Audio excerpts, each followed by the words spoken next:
vous souvenez de Melchor Miralles et de son avocat, le président de l'association Justice Poétique, dont nous avons déjà parlé ici dans ce podcast, de la façon dont les mineurs placés sous tutelle sont utilisés pour le plaisir de politiciens, de fonctionnaires, de juges. Vous vous rappelez l'affaire Cotte et Cabezudo? Vous savez qui est Jeffrey Epstein? Eh bien, messieurs, sachez qu'en Espagne aussi, nous avons nos propres affaires. Et Christina va maintenant parler d'une autre procédure à laquelle elle fait face. Je vais la laisser s'exprimer, je vais la laisser nous raconter, parce que ce qu'elle va nous dire est incroyable. Bon, passons au deuxième sujet qui sera jugé à la Cité de la Justice de Valence le 2 mars prochain à 9h30, audience publique. Ce que je vais dire ici, vous pourrez le vérifier ce jour-là. En 2021, j'ai commencé toute cette affaire en envoyant une plainte, une réclamation soutenue et signée par 5 mères avec nom, prénom et numéro d'identité à qui on a retiré leurs enfants. Ils ont été placés sous tutelle avec un dossier d'abandon. C'est ce qu'il faut signer, ce que le fonctionnaire public, la conseillère territoriale doit signer pour que l'administration aille chez une femme ou dans une école pendant que la femme est chez elle et qu'ils emmènent un enfant qu'elle ne reverra plus. C'est mieux celle qui signe. Elle s'appelle Carmen Fenolosa. Cette dame a été enquêtée dans l'affaire de Monica Oltra pour la dissimulation des abus sur la fillette qui a été victime du mari d'Oltra. Parce qu'à l'époque, Quel âge avait la fillette, pardon? la fillette avait 13 ans lorsqu'elle a été abusée de façon répétée et avec prédominance dans une chambre du même centre d'accueil où elle était punie.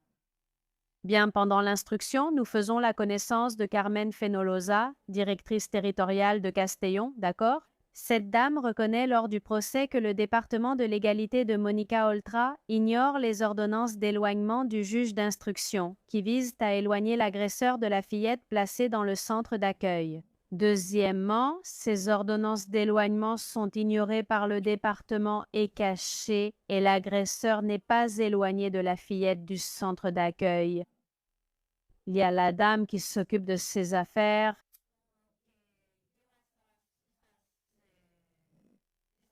Des ordonnances d'éloignement attribuées par erreur à celui-ci lors de sa déposition. Est-ce Carmen Fenolosa? Ou bien c'est la dame qui s'occupe de signer les ordonnances de placement?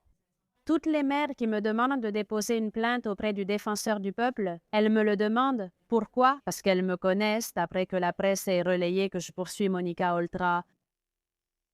Elles me demandent de l'aide et je rédige un rapport dans lequel je constate que ces mères se sont vues retirer leurs enfants, que tous les enfants ont été placés ailleurs, à des couples LGTBI proches de l'administration qui, à ce moment-là, étaient dirigés par le Parti socialiste et compromis. Je crois que je me retiens, c'est-à-dire... Tous les enfants arrachés à ces mères qui sollicitent mon aide, je constate qu'ils ont été signés par la même directrice territoriale, Carmen Fenolosa, de la CEA, celle qui à l'époque a fourni cette preuve.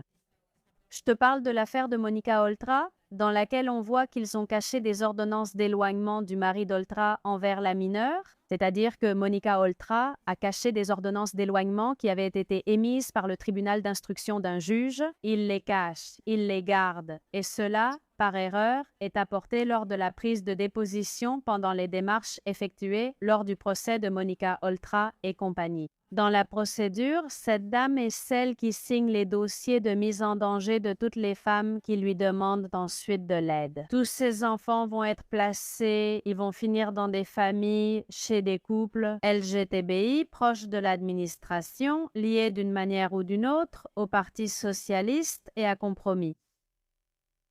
J'envoie ce rapport au défenseur du peuple, dans lequel j'inclus également les subventions qui vont à certaines entreprises du tiers secteur chargées de gérer ces enfants dans les centres de tutelle. Ce sont ces ONG qui disent ne rien toucher, mais qui empochent pour la majeure partie de l'argent que l'État verse pour chaque enfant placé dans les centres de tutelle. Quand tu vois qu'un enfant coûte 4, 5, 6 000 euros par mois, 8 000 euros par mois, cela dépend du mineur et de la communauté autonome.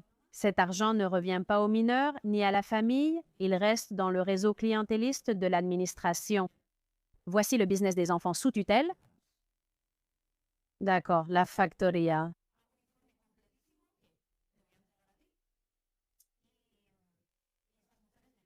L'une de ces familles est une famille à Castellón, qui a un lien avec un bébé qu'on leur a enlevé le 1er janvier, le 2 janvier 2018 à l'hôpital de Castellón.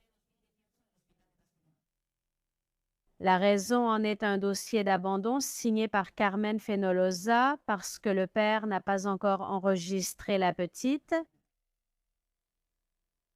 D'accord, les services de protection de l'enfance peuvent te l'enlever pour n'importe quelle raison. C'est totalement arbitraire et la décision de l'administration prévaut pendant des années sur les décisions judiciaires.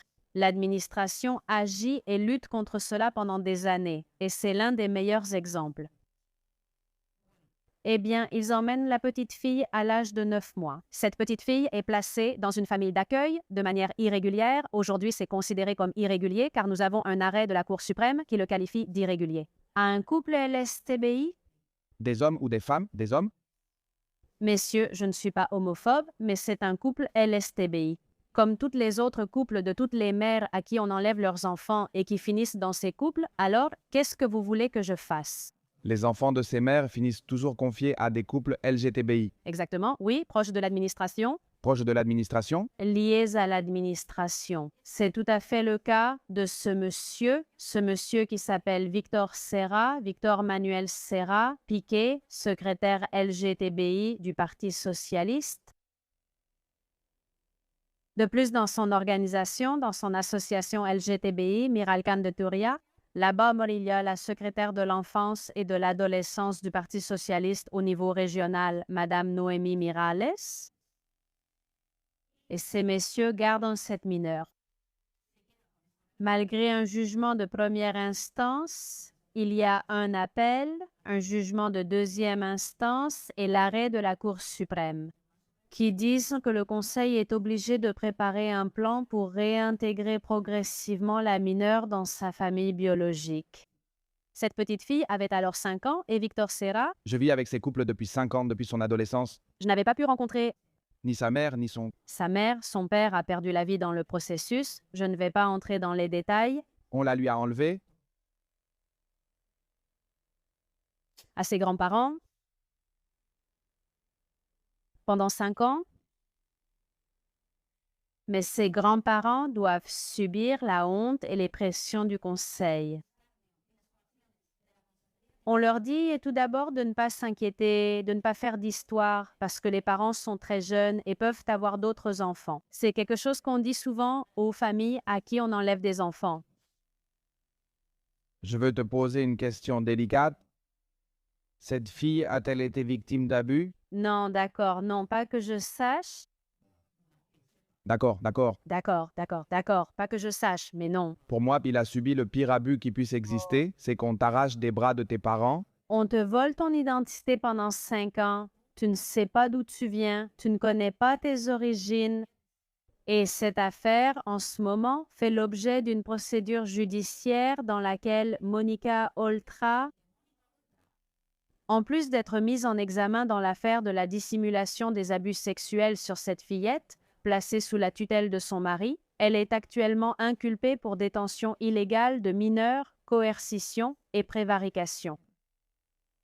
Pourquoi? Parce qu'à un moment donné, le Conseil leur dit aux grands-parents que soit ils renoncent à la fillette, évidemment par voie judiciaire, soit ils seront privés de la possibilité de lui rendre visite. Au point de rencontre familiale, lorsqu'ils ont enfin pu commencer à la voir dans ce lieu, assisté et encadré par l'administration, ils n'ont pas pu la voir pendant 4 ans. Lorsqu'ils parviennent à obtenir des visites dans un point de rencontre familiale sous surveillance, l'administration leur dit de retirer la plainte contre elle s'ils veulent continuer à voir la fillette dans ce lieu.